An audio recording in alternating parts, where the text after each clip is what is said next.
Manny Norte. I'm out to introduce him right now. Wretch 3-2, welcome. What's happening? How are you feeling, sir? We've been vibing in there, though. Oh, for real? I can't even lie. We started vibing when you was playing the tunes, and then now we turn the mics up. We're getting real serious. Yeah, so we are here. Welcome to the show. Oh, it's a pleasure. First time. Yeah, you're like the rapper's rapper. You're like the people's champion. Why is it? Why does everyone like you? Why you the guy? Because you are.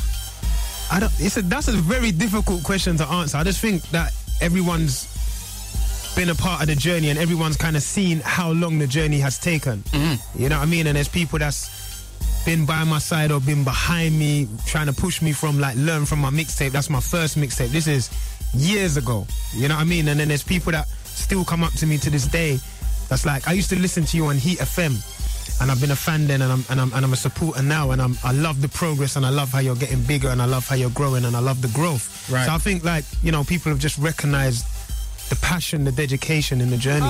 Listen, you can't die with your money, so I don't spend time counting my money, but I can make it rain like the fountain. Very, very few rappers can do the underground and the overground. Yeah. And people look forward to your verses. Is there a secret to this? There's only a handful, really. You know what? You have to care.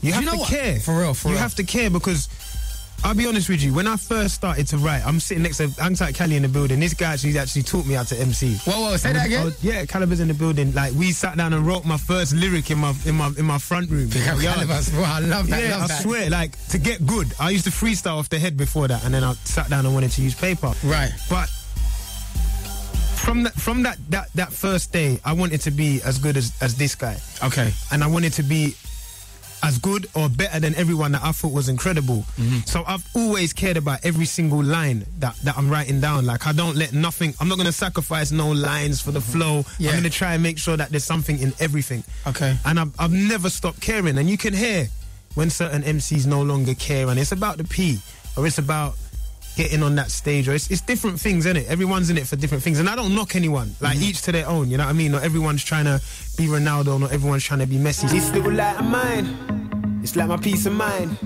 Even when I'm in the dark, still gotta let me shine. You're on a lot of features, right? Yeah. So how does it work? Because do people reach out to you? Do you reach out to them, or? Yeah, you know what it is? Like, someone's got a record and they have a vision and they're like, yo, Wretch, can I get a verse? And sometimes it's just as simple as that. Mm-hmm. Like, I'm just, that competitiveness in me, I'm giving them verses for free, just for the sport, just for the fun. You know what I mean? And do you know what it is? I always remember being that artist coming through, thinking, every time my phone rang, I'd love it to be Kano, like, to just ring me and say, yo, I've got a tune for you to jump on a P's and Q's remix or anything like that. And I remember what it feels like being on that end and thinking, man. So now I'm on this side of it. When I see someone coming through, I let them know I've seen them. Yo, Stormzy, I've seen you. I'm going to give you as much gems and as much advice as I can, and I'm going to help guide you, because there needs to be more of us. It can't just be me. It can't just be just Tiny. It can't just be just pro. It can't be like that. You know what I mean? We have to build something, and we have to build a culture, and it's starting now. You know what I mean? It's happened before. Do you know what I mean? But for whatever reason, we didn't get to plant enough seeds. For real. And I think this time around, it will be a shame if we don't really, get our feet set. I'm living my life, cause that's what I do best. So girls at my bank wanna show me interest. So with the whole new movement, you took a minute to come back. Yeah. So you had to look at the game. What made you want to sit back, and how did you think the game was? Do you know what? I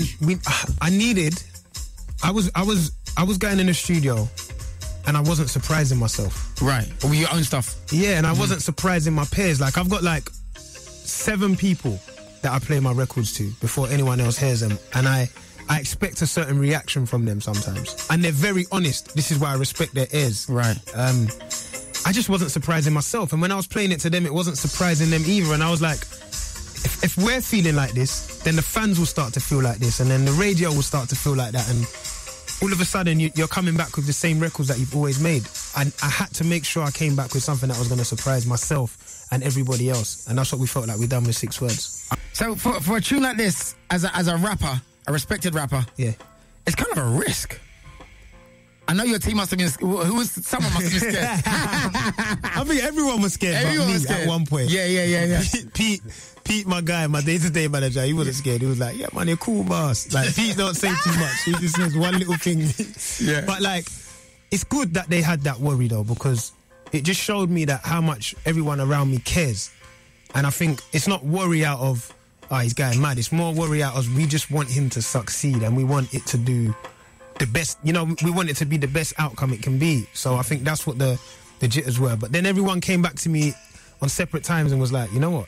This is the one, Yeah. And when everybody came back and done that, it confirmed it for me. I was like, yeah, cool, we're good. For real. And also on top of the caring, it's almost like a trust thing as well. Yeah. Because you know what? You have to understand, there's a lot of our reputations at stake here. And I feel like the scene also, like I feel like the guys that are in the forefront have to deliver, and I'm one of them guys. And it's not a pressure that I feel like, oh man, it's just like I just want to show, everyone. I want to show the country, I want to show the world how good the artists from our scene are. Because I'll be honest with you, sometimes I'm in a room and it's like I get mad respect from some of the biggest artists. Like Chris Martin will come up to me like, man, your album's incredible and I love the way you rap and I love the way your metaphors and this and that. And then there's some other people that just feel like we're stringing words together. Right. And I find it slightly disrespectful. So here's what I'm going to do. I'm going to string this song together. This is something that you can't deny. Do you know what I mean? This is my Beres Hammond moment. I'm from home. This is heritage. You get what I mean? For me, so yeah. Can you introduce it right now, please? Let's get into it again one more time. Okay, let's do it. This is my brand new single. It's called 6 Words, featuring no one but me. 1 life, 2 children, free time, 4 dreaming, 5 senses, 6 words. I found my treasure in you.